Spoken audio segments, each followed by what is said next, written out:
Sarah, the dining room door clicked shut behind me. That dull wooden thud pulled me back to age 12, at Uncle Joe's farm barn. Same heavy, trapped feeling. I froze by the door for 2 heartbeats. 15 relatives sat around the long table.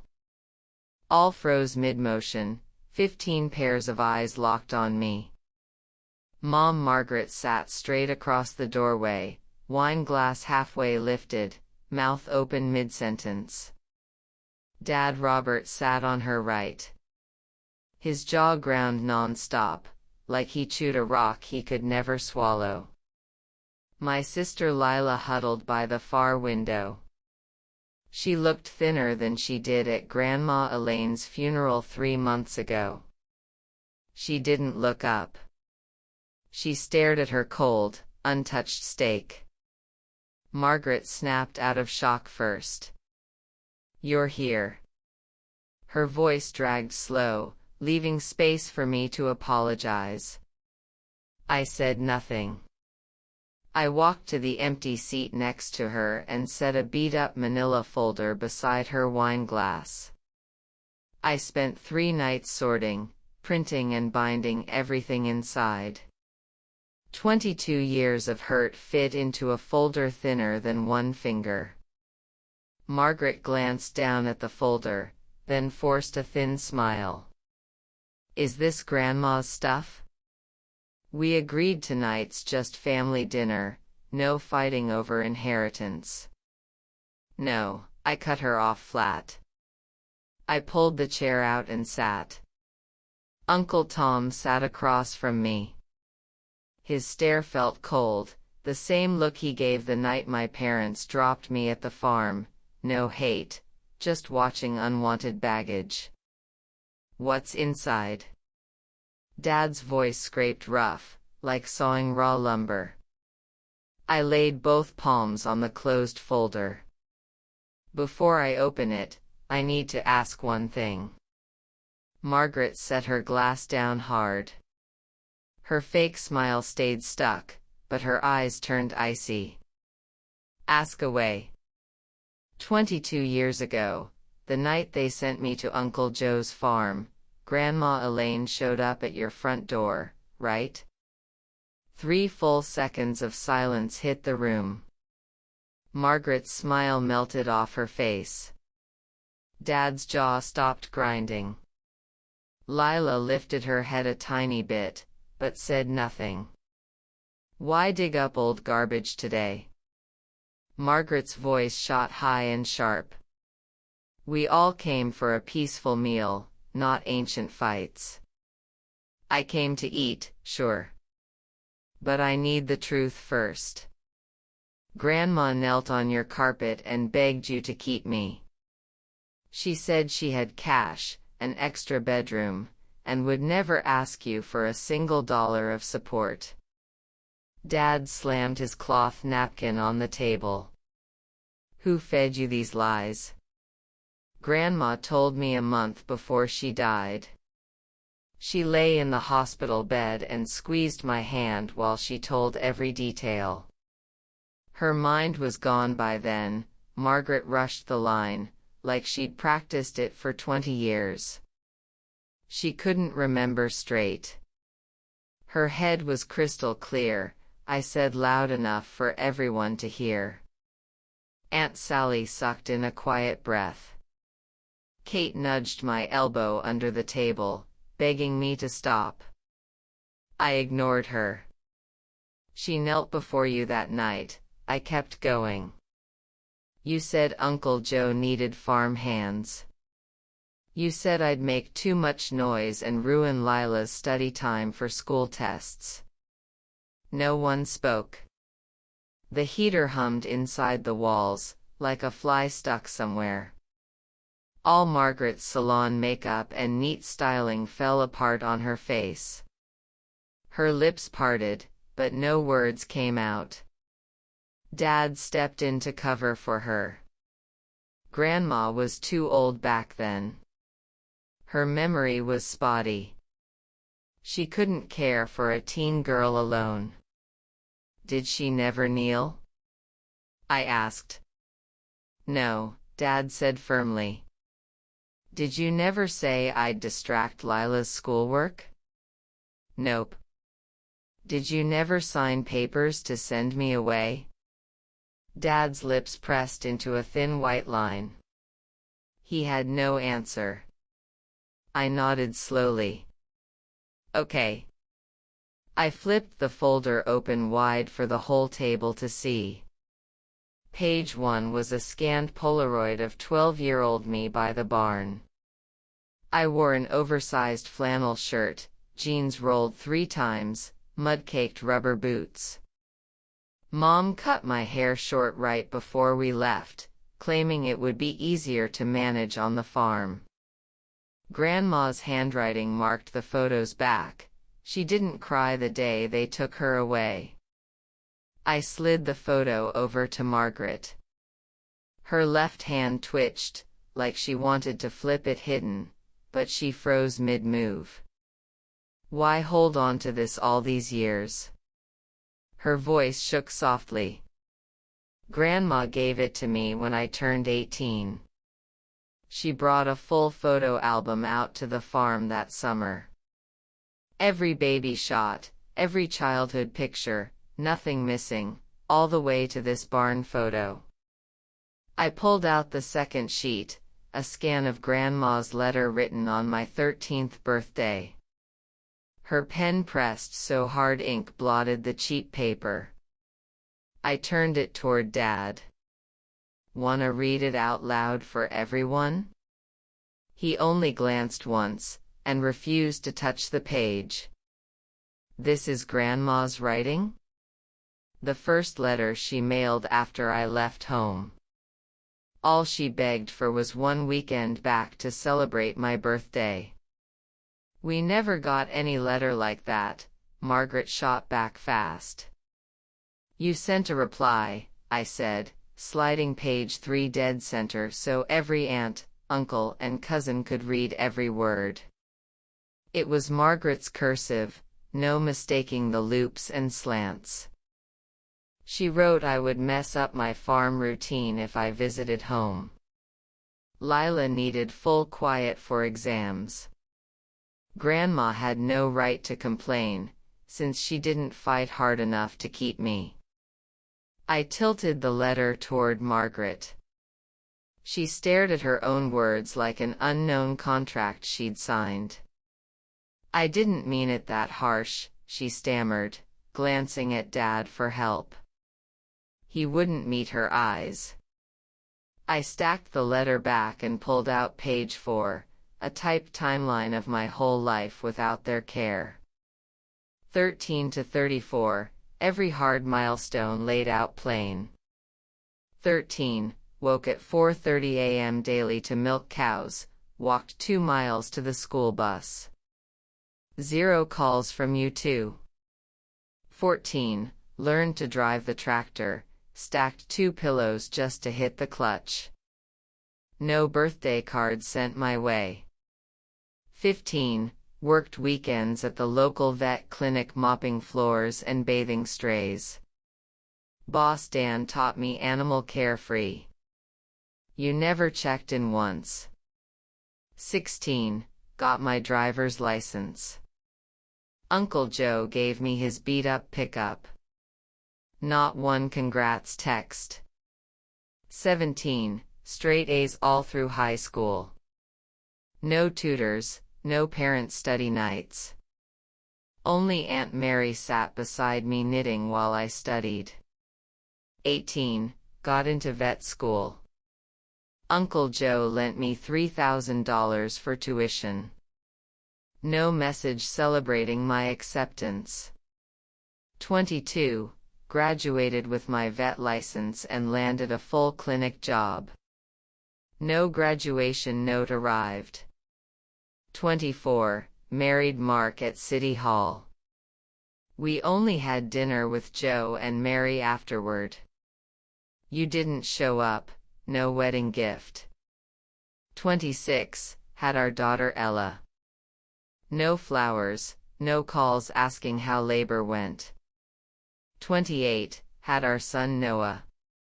Complete radio silence again. 30. Bought 40 acres of farmland. Paid every bill with my vet paychecks, 0 family cash help. 34. Grandma passed away. You both came to the funeral, never asked how I held up. A small line at the bottom read, every single event here has living witnesses to prove it true. I set the timeline flat for everyone to see. You claimed Grandma mixed up old memories. You said you never got her letters. You said sending me away was for my good. But 22 years passed, and you never dialed my number, mailed a note, or sent a single holiday card. Uncle Joe always told us you were doing fine out there, Dad said flat, no remorse. All your updates came secondhand. You never bothered to ask me directly how life felt. But look at your life now. Margaret waved her hands loud. You've got a career, a house, 2 kids, you turned out great. I built all this without a single thing from either of you. Kate gasped quiet beside me and grabbed my wrist tight under the table. Margaret's face turned completely pale. What exactly are you trying to say to me? She shot up from her chair. Metal legs scraped the carpet loud enough to make everyone flinch. Her chest heaved fast, lipstick lips shaking non-stop. Dad tugged her arm to sit back. She shook him off hard. Grandma's barely buried and you drag all this junk out in front of every family member to fight, she yelled across the table. Grandma told me before she died to keep all these papers, wait till I was ready to show everyone the truth. Today I'm ready. A server cracked the door open holding hot towels. She saw our chaotic table and shut the door silently again. Margaret sank back slow. I turned to Lila, who'd stayed silent the whole time. Her eyes glistened full of unshed tears. You knew Grandma knelt begging that night? I asked soft, no anger. She shook her head slowly. You were only 8 back then. None of this is your fault. Tears spilled down her cheeks instantly. She ducked her head to wipe them with her sleeve. Margaret wanted to snap at her crying, but held back. Her black eye makeup smudged all over her cheeks. She drained her full wine glass in one gulp. Dad sat stiff as a wooden statue, staring blankly at the pile of proof, like he thought he'd buried all these memories forever. The heater hummed again. Uncle Tom grabbed a bite of cold chicken, chewed once, and set his fork down. Aunt Sally spoke soft but clear to cut the heavy silence. Chloe, what do you hope to get out of showing all this today? I don't want money, land, or any inheritance. I own my home, run my clinic, raised my kids with Mark alone. I just needed every family member here to see the plain truth. See what? Uncle Tom leaned forward a little. See who I was the day you watched them drive me away, and who I became after 22 years without your care. I closed the folder with a soft paper rustle loud in the quiet room. For 22 years, none of you ever asked how I survived out there. I bet you didn't want the honest answer. But you invited me here tonight calling this my family dinner, so I have one clear thing to say. I pushed my chair back and stood tall.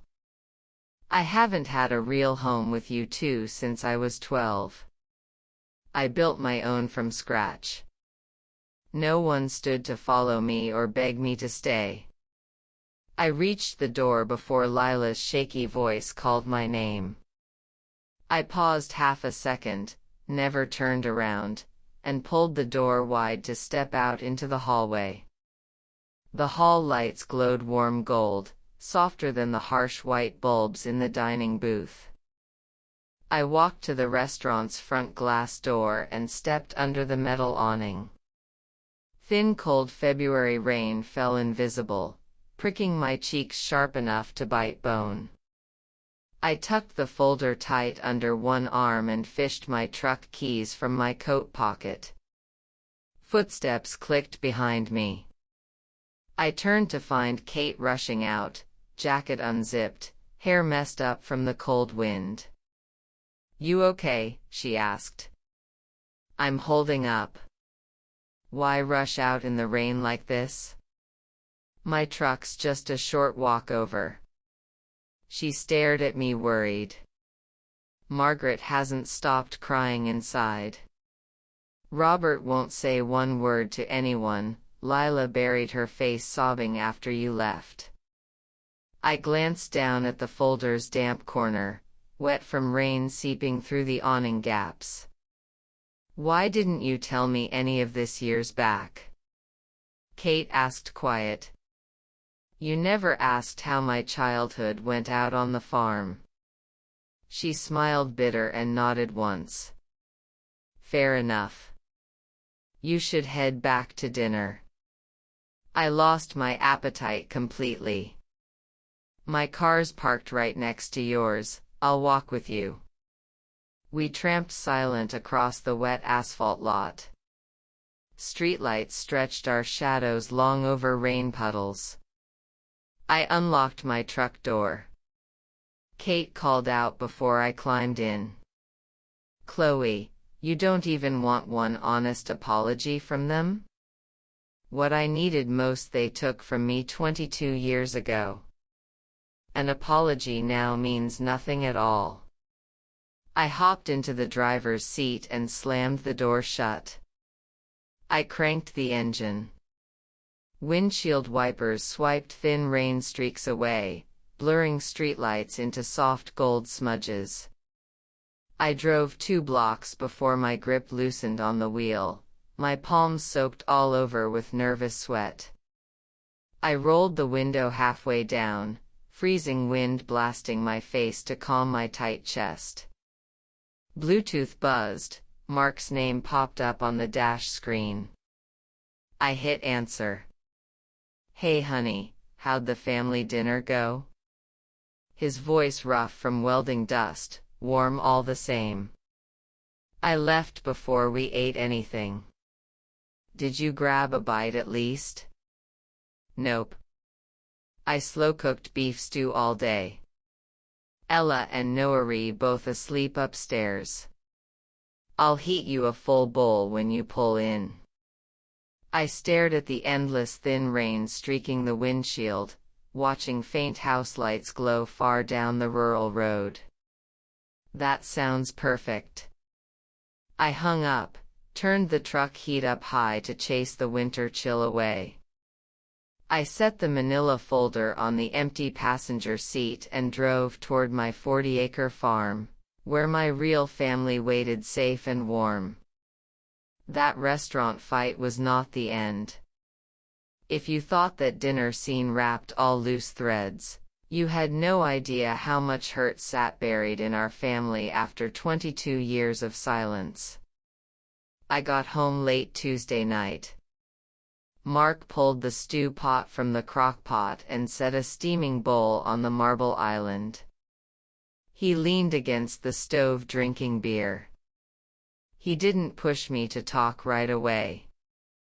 After 10 years together, he knew when to give me space.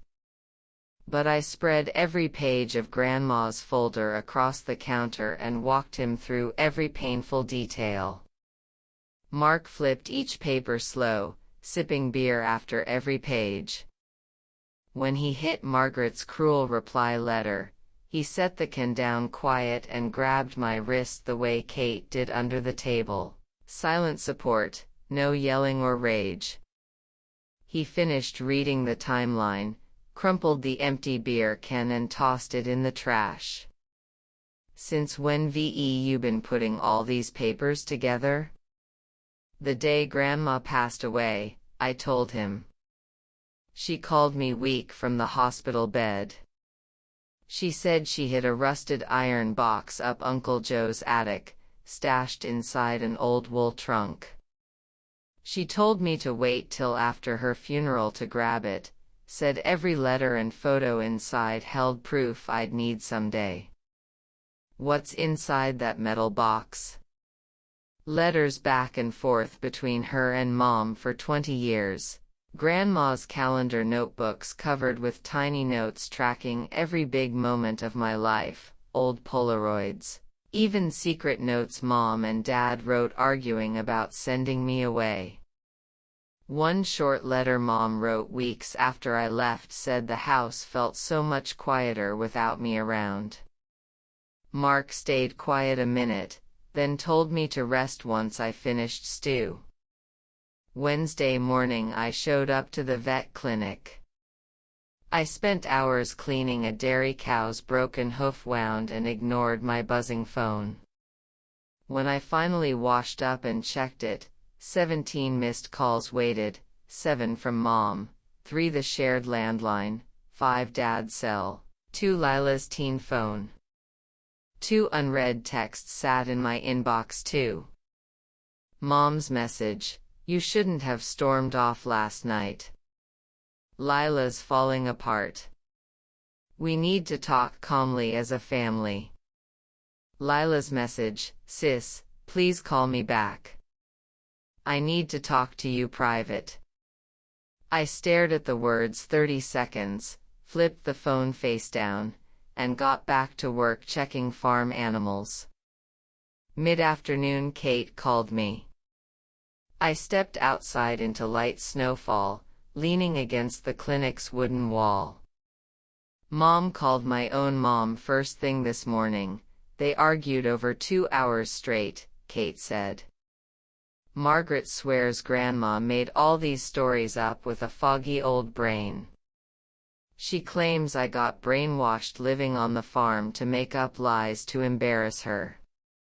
I closed my eyes a second, absorbing how Mom spread false tales behind my back. What did Aunt Sally do after the call? She dug out an envelope Grandma mailed her 10 years ago, stuffed under 3 wool sweaters in her vanity drawer. It's an exact duplicate copy of that harsh reply letter. Grandma told Sally to hold onto it for witness proof if Mom ever tried denying her own words later. A quiet bitter laugh slipped out my mouth. That's Grandma for you. Uncle Tom and your dad fought on the phone midday too, Kate kept going. Tom bought a case of beer and sat drinking till sunset. He told me straight, "Your older sister's been through hell her whole life." Word for word. Exactly how he said it. I glanced at soft snow floating down over the county road. Thanks for filling me in, Kate. Wait. Mom's running around every relative saying you faked all the documents for Grandma's inheritance money.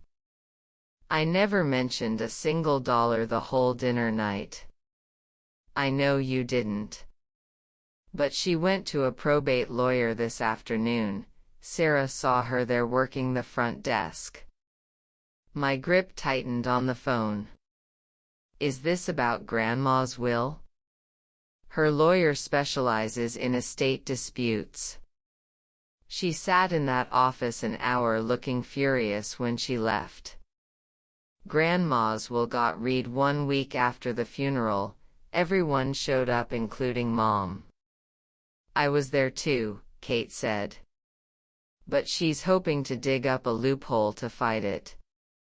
I hung up, then got another incoming call from Uncle Joe right after. I answered quick. Margaret just called my cell. Joe's voice sounded rough, like he'd drunk all afternoon. What did she say? Said she's filing a lawsuit against you, claims you forged paperwork and slandered her good name. What's she suing me over? Forged documents and privacy violation. She's got cash to burn on lawyers, knows people in town's legal circle. She doesn't care how much she spends to discredit your proof. I breathed deep slow. Joe, what exactly did Grandma leave me in the will? $30,000 cash, nothing huge. But she added a separate addendum 2 months before she died. It says every single paper, letter and photo she owned belongs fully to me. No other family member gets to touch any of it. When'd she write that extra page? 2 months before passing. She drove to the lawyer alone, told him no one talked her into that choice. Did Mom hear the lawyer read that addendum at the will reading? Yep, right out loud. I think she brushed it off back then, thought it only meant old photo albums. What all physical stuff did Grandma save over the years? Every letter Margaret ever mailed her, grocery receipts, little scribbled notes she jotted down on the phone calendar whenever Mom ranted on calls. I leaned my forehead against the clinic's cold wood door frame. If I bring that whole iron box to court, you hold every piece of evidence that'll burn her own lies down, Joe said clear. Chloe, you're just like your grandma. I told clinic boss Dan I needed to cut my shift short. Tomorrow's cow exam still stood. Dan just nodded. He'd watched me work weekends since 15, knew I only left early for serious family mess. Driving home at dusk, snow fell heavier. 22 years of buried conflict blew wide open in 1 week. I kept replaying Grandma's hospital bed words, hold on to all the papers, wait till you're ready to show everyone the truth. I thought she only meant the dinner folder, but now I understood. She meant every written record of my lonely childhood, locked safe in that rusted metal box. Mom claimed all my copies were fake handwriting for court. But Grandma kept decades of original letters with matching ink, paper wear and old postmarks. She couldn't win that fight. I pulled into my driveway full dark. Ella stacked blocks on the carpet, Noah chewed foam blocks beside her. Mark chopped onions in the kitchen. Margaret called my cell earlier today, he told me, wiping his hands.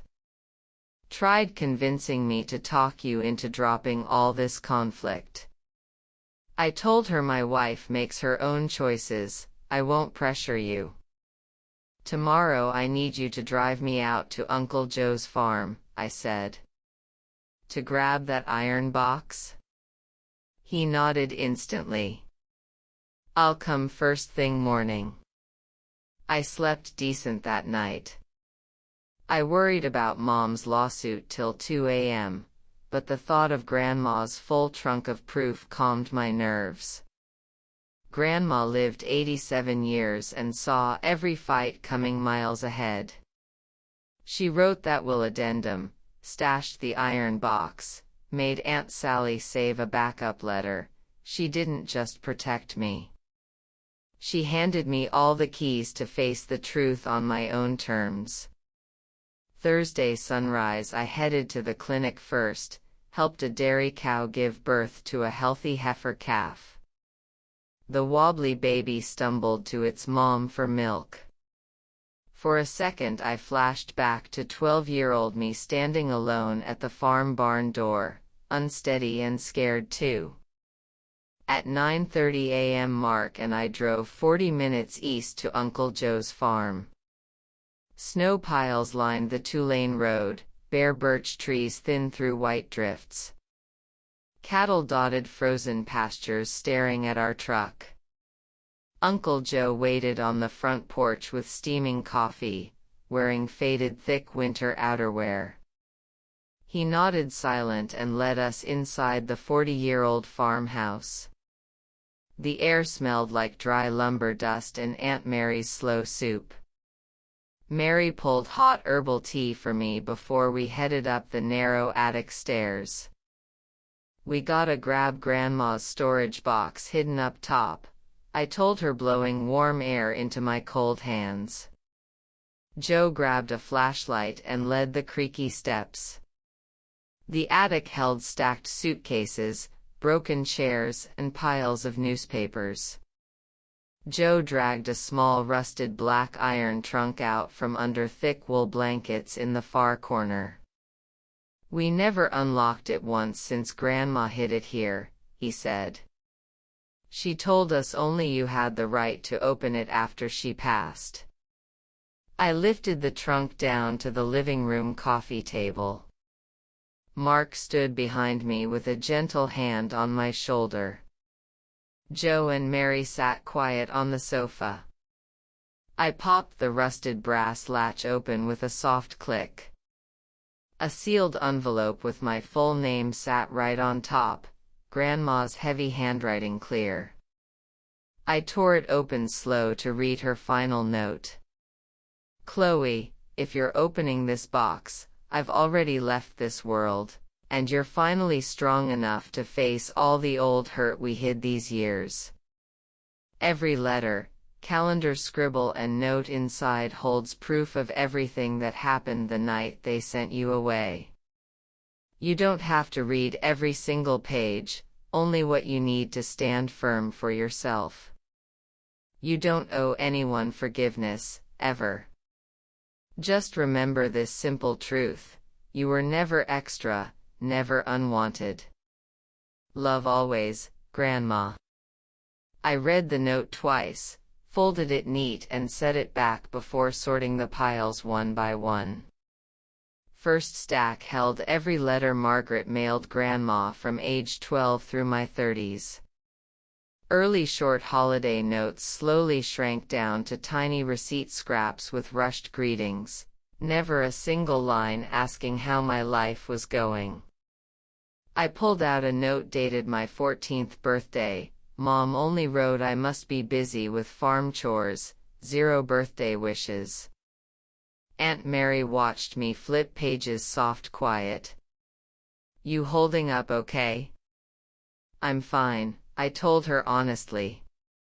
I stopped hoping for kindness from them years back, so seeing all this empty silence doesn't sting new anymore. Next I sorted Grandma's pocket calendars, every year a cheap drugstore notebook. She jotted tiny daily lines about my life non-stop for 22 years, good test scores, sick calf treatments, driver's license day, college acceptance, wedding, my kids' births. She never missed one milestone, wrote every tiny win down. The last stack made my fingers pause. A faded copy of the custody transfer paper signed the day Mom and Dad shipped me to Joe's farm. Mom, Dad, and Joe's signatures sat clear, with Grandma's signature beside them. Faint pencil words next to her name read, "I do not agree with this choice, but I am only her grandmother, not her legal guardian. I hold no power to stop this." I gripped that thin paper heavy in my palms. Mark knelt down to check my face. "You all right?" "Yeah," I said, folding the custody form and closing the iron trunk lid.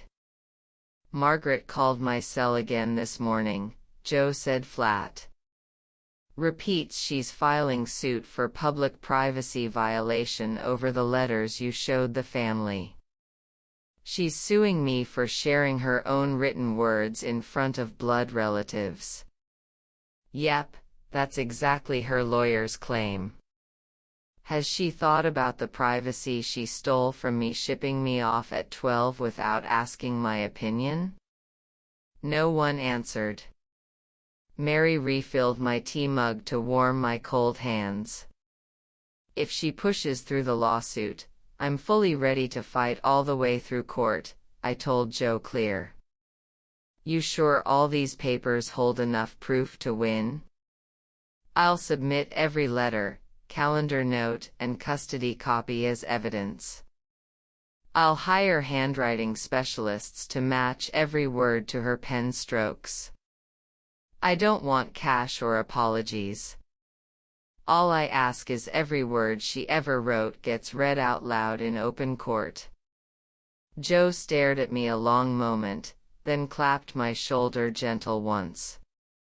You're just like your grandma, brave and unshaken when it counts. 2 full weeks rolled by after our trip to the farm attic trunk. My phone blew up daily with missed calls and unread messages from Mom, Dad, and Lila. Mom's calls slowed from 7 a day down to 1 every 2 days, never leaving voice notes. She sent one long text claiming Grandma's will addendum was written while her brain failed, threatening legal action if I shared any trunk papers. I screenshot the text and saved it for court proof if needed. Lila left 2 short voicemails I listened to alone. First asked if I was okay, second begged to meet and talk. I never dialed her back. I didn't hate her for being 8 and clueless back then, but 22 years passed and she never once reached out to ask where I'd gone. I couldn't find easy words yet, so I waited without replying. Kate checked in every few days with updates. Mom called every aunt and uncle to sob about my malicious public attack. Most relatives stayed silent in group chat. Younger cousins asked plain if my stories held truth. I never joined any family chat.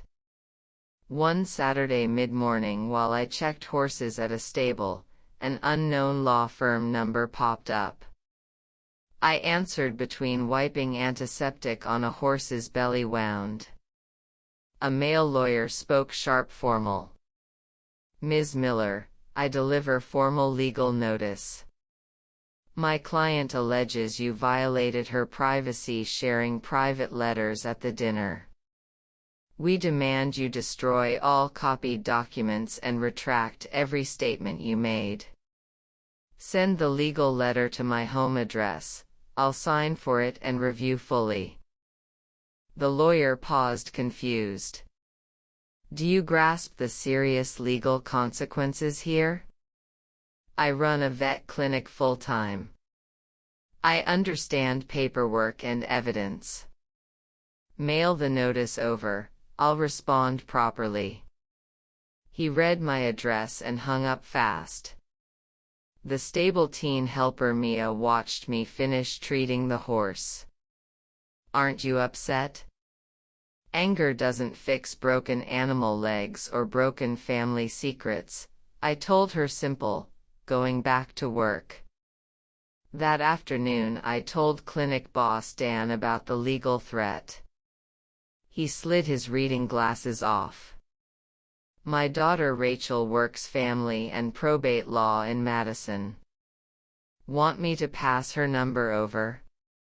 I dialed Rachel that night, walked her through every detail from age 12's farm drop-off to Grandma's iron trunk and Margaret's lawsuit. She listened silent before speaking soft calm. Can your mother prove any letters are forged? Zero shot. Grandma kept every original letter with matching old postmarks, faded ink and paper wear. Forged handwriting claims won't hold up against examiners. Her core lawsuit claim is privacy breach over sharing letters at family dinner. Her privacy didn't cross her mind the day she signed custody papers sending me away without input. Judges will weigh both sides heavily, Rachel explained. What's your plan if this case files officially? I submit the entire iron trunk as evidence. Request public court records for every letter so every family member can read her own words. Margaret's local social connections and your father's business partnerships rely on her town reputation. Full public disclosure would wreck her standing completely. I know all her ties. That doesn't change what I need to do to set the truth straight. All right then, Rachel said. I'll draft our response letter once their papers arrive. We hold stronger evidence than their privacy claims, so we wait for them to file first. I hung up. Mark walked over carrying honey hot milk Ella made for me. Margaret called my cell this afternoon, tried convincing me to talk you down. I told her my wife handles her own choices.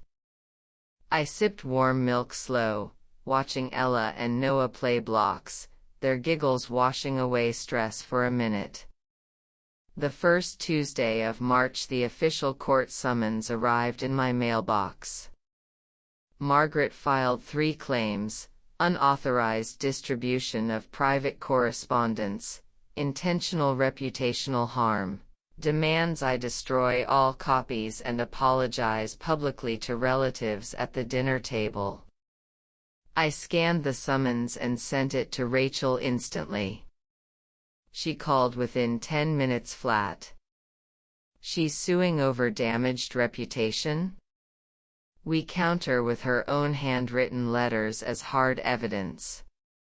Can she claim I stole the letter collection? Grandma's signed will addendum legally transfers all written papers directly to your ownership, dated 2 months pre-death with lawyer witness. She can't argue theft. What's her only delaying tactic? Money to drag court dates out with extension requests, handwriting hires, judge reassignment. You work full clinic hours, can't waste months on hearings. I don't need to drag it over months. I just lay all proof out open once and for all. You could circulate scanned copies to the whole family group chat before court date schedule. That's exactly what I plan to do, I told Rachel clear. All scans show full letters, postmarks and Grandma's storage notes, every piece genuine. She can't win a slander suit against verified written proof. Rachel warned public chat distribution would blow all secrets wide open, but I stayed firm. I spent that night scanning every letter and calendar page from the iron trunk into one organized PDF. I printed 3 hard copies, personal backup, sent to Rachel's office, locked in my truck glove compartment. I called Kate the next morning to ask a favor. Can you upload a full PDF to the main family group chat? Write a short note saying all documents come straight from Grandma's legally bequeathed paper collection, open for any relative to review fully. Kate hesitated quite a beat. This'll blow every old family secret wide open. The fire's already burning ever since dinner night, I told her soft steady. I'm just laying all the firewood out plain for everyone to see the truth now. She agreed to post it first thing next sunrise. The next morning Kate texted an update 10 minutes after uploading. The chat went silent 10 full minutes. Then messages flooded non-stop. Cousins shocked, aunts asking questions, younger family confused. Uncle Tom posted one single line, after 22 years of hidden secrets, everyone deserves to see the full truth laid bare. No one replied for over an hour. Margaret typed 4 short words later that afternoon, these documents are all forged fake copies. Uncle Tom replied within 60 seconds, referencing a 14-year-old birthday postcard, quoting exact handwriting and matching postmark date, asking her to explain which word counted as fake. Margaret never typed a reply back. That evening my father dialed my cell, our first direct phone conversation in 22 years. His voice heavy with exhausted guilt. "Chloe. Dad. Margaret hasn't eaten a single bite all day after that PDF hit the chat group. If you need cash from us to drop this legal fight, we can write any check you ask for. I don't want any money from your household, never have." Then a public apology to Margaret in front of all family. "We can arrange that quick." I don't owe her any apologies whatsoever. Long heavy silence filled the line. "What exactly do you want from us to settle this without court?" I only ask one public admission of the full truth that night, shared with every relative. State why you sent me to the farm, admit you never reached out 22 years, confirm you never asked my opinion before signing custody papers. Margaret will never agree to stand up and say all that to everyone. You signed those custody papers right alongside her that night too. You carry equal responsibility. I can't do that, not in front of all our family watching. No more words needed. I hung up quiet slow. Mark wandered in after hearing the short call, didn't push me to unpack emotions, just handed potato chips to snack on. I listened to Ella's loud kid laughter in the next room, a soft contrast to decades of unspoken guilt. I leaned palms against the warm kitchen vent, realizing I held zero leftover anger.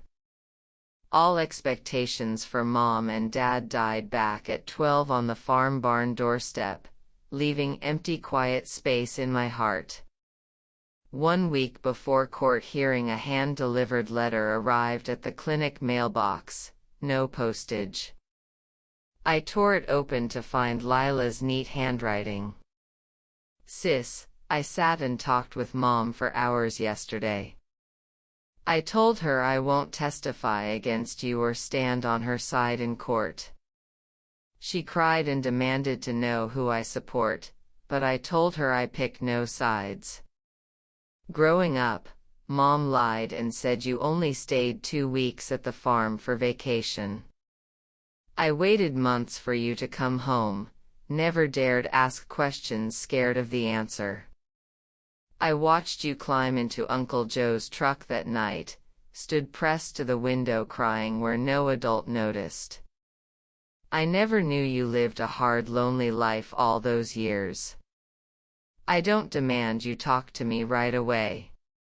Whenever you feel ready to meet, I'll drop everything to come. No pressure, I just wanted you to know I never thought less of you growing up." I read the letter twice, folded it neat and locked it in my desk drawer before cooking dinner for Ella and Noah. The next day Margaret's lawyer called, tone far less aggressive than our first talk.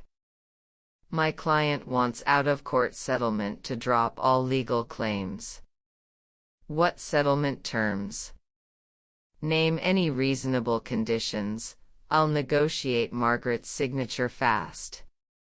"My only non-negotiable term stays the same, full public written acknowledgement of every choice 22 years prior, shared with all extended family." That admission would ruin Margaret's town reputation and business networks permanently. She never considered lifelong emotional harm that custody choice caused me back then, so I won't soften my demand now. Are you aware every letter read open in court stays on permanent public records, impossible to erase? I've been ready for full transparency since Grandma's storage box instructions, I won't back down to hide truth now. I ended the call without compromise. Later that same afternoon, Margaret dialed me herself, voice hoarse and worn raw from weeks of crying. "Chloe, can we drop all this messy conflict entirely?" "Drop what exactly?" "Stop circulating scanned letters, cancel any court plans. Have you once thought about my feelings the day you filed that privacy lawsuit? I never meant to hurt you badly by suing. I just wanted you to apologize for shaming me at dinner. I didn't lie about a single event that night. Every word matched Grandma's preserved proof. But you shouldn't air old buried secrets in front of all family. Some wounds stay hidden after so many years pass. Grandma knelt begging you to keep me that night. Is that a wound you believe should stay hidden forever?" Dead silence hit the line instantly. "How did you find out about me refusing Grandma's plea?" "Grandma told me clear detail 1 month before she passed in the nursing home." "She remembered every tiny part all these years?" "She held on to every letter, calendar note and Polaroid just to preserve proof of your choices separating us."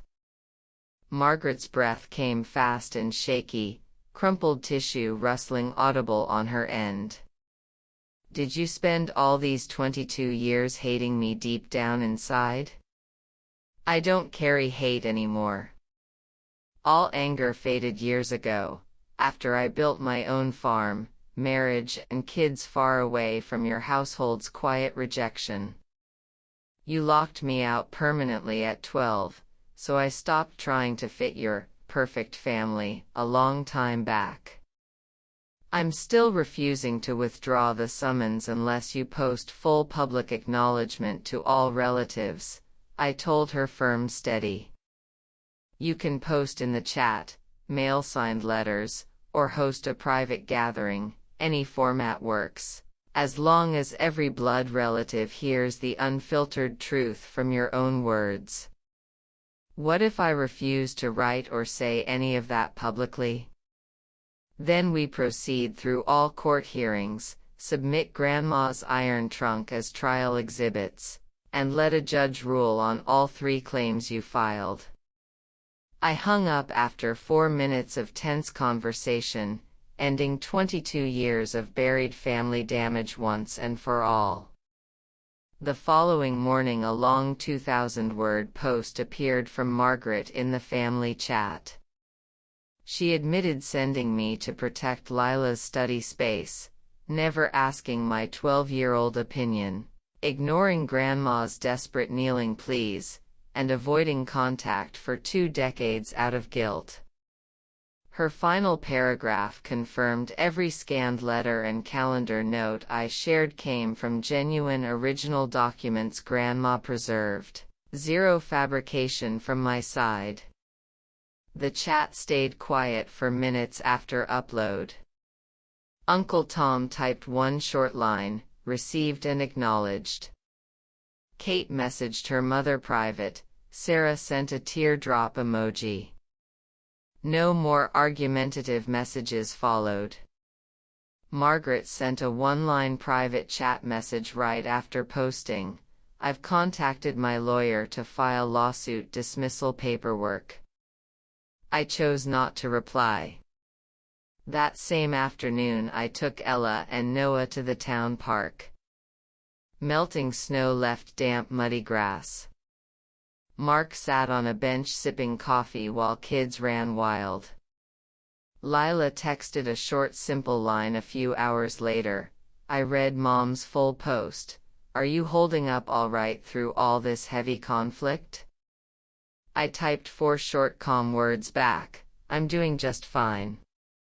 7 days after Margaret's public confession, an unmarked package showed up at my clinic drop-off box.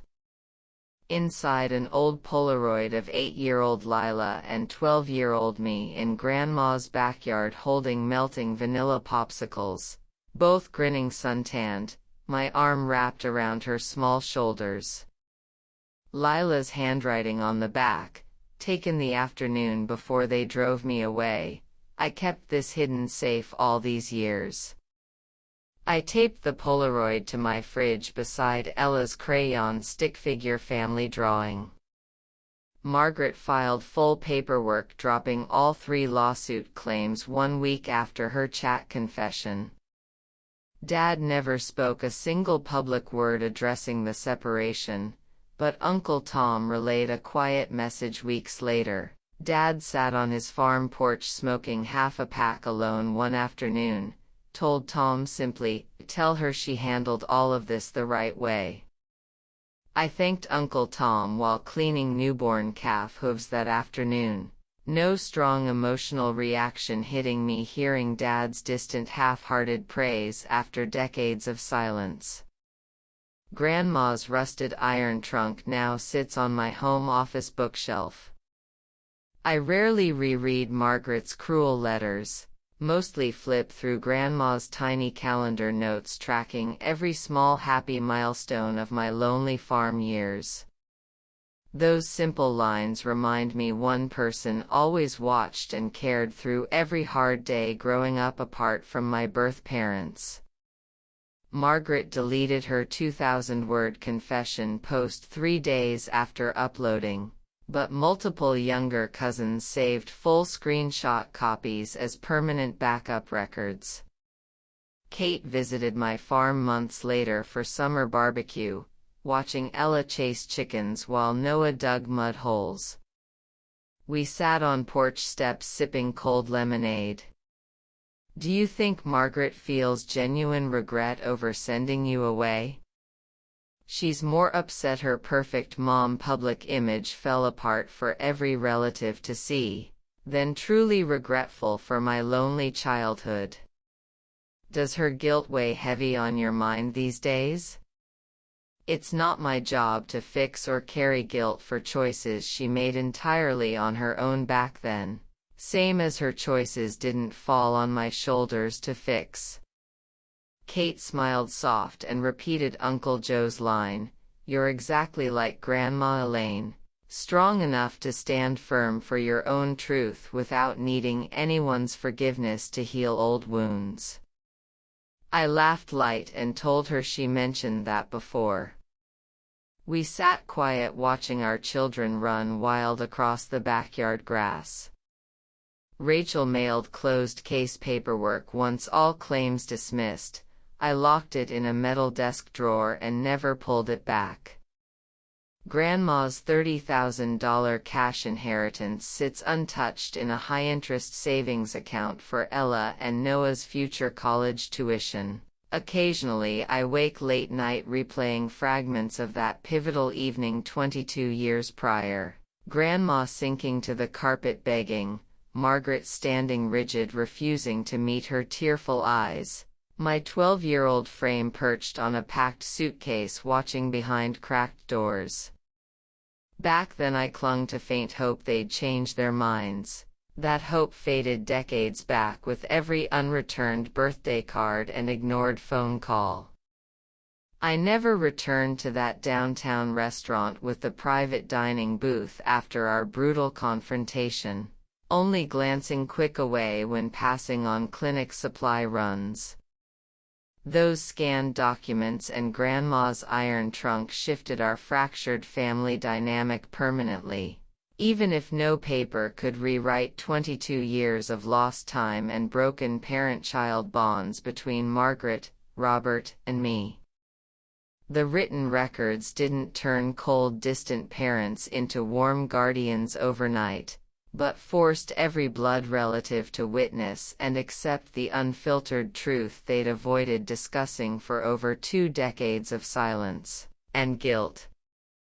I learned to store Grandma's trunk safely on my shelf, pull it out only when ready to revisit heavy old memories, and close the lid tight once finished reading fragile aged papers. If you finished reading thinking this was a revenge tale meant to make my parents cry or pay financial damages, You misunderstood the core heart of every action I took after Grandma's passing. My goal was never retaliation or demanding suffering, only making sure every extended family member saw the complete unedited truth written clear in Grandma's preserved handwritten records, with no room left for twisted half-truths my parents relied on to justify shipping me off to Uncle Joe's farm all those years ago. Margaret rarely reaches out these days. Dad never initiates calls or texts, but distant relatives stop by semi-regularly without bringing up the old custody lawsuit conflict. Uncle Joe drives over every month with fresh farm-raised eggs to drop off on my porch without long conversations. Kate brings her husband and 2 kids over frequent summer weekends for backyard cookouts, both groups of children running wild across 40 acres of pasture chasing farm animals till sunset falls soft over our land. I exchanged one short calm email with Lila weeks after her handwritten letter arrived, telling her I hold zero anger toward her childhood ignorance back then but still need extra quiet time apart before rebuilding a steady sisterly bond. She emailed back confirming full understanding and promised not to push frequent contact until I reached out voluntarily first. Several teenage cousins shared screenshots of Margaret's deleted confession post to their personal social media pages months after all court conflict ended, but I never clicked to read online comment threads. Outside strangers' opinions on my family's private decades-old secrets never mattered one bit to my own healing journey after Grandma's death and the restaurant dinner confrontation. I don't require internet strangers to validate whether sharing Grandma's documents was right or wrong. I only needed to stand firm for myself and honor Grandma's final dying request to show the full truth once I felt ready to face all buried family damage head-on.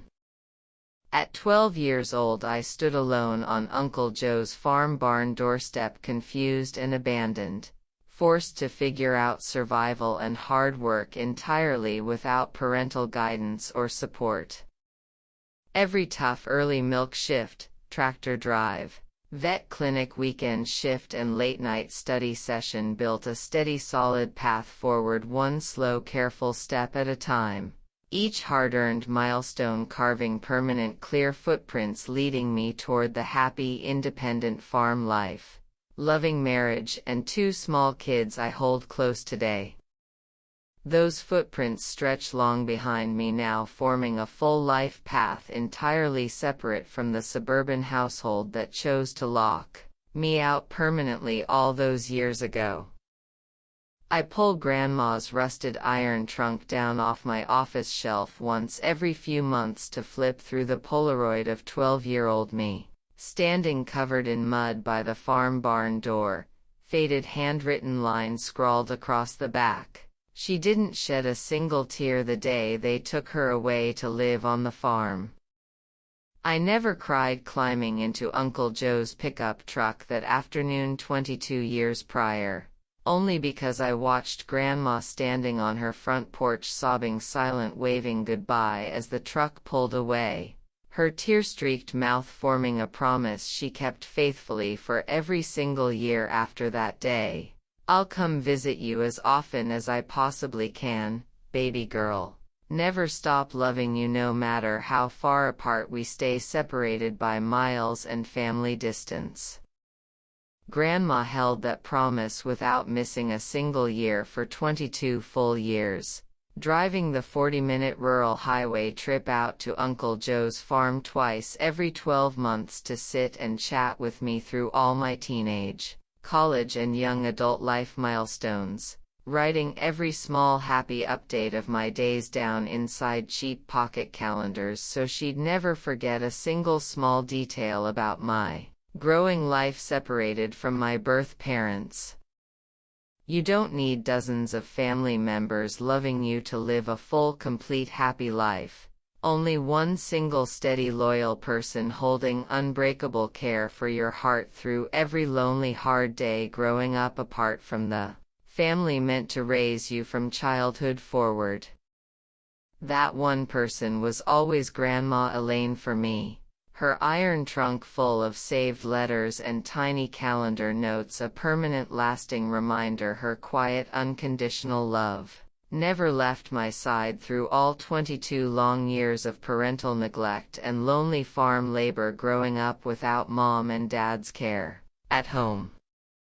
The Polaroid snapshot of young Lila and 12-year-old me eating melting summer popsicles together in Grandma's backyard stays taped front and center to my kitchen refrigerator door permanently, sitting right next to Ella's messy crayon stick figure drawing of our four-person farm family unit.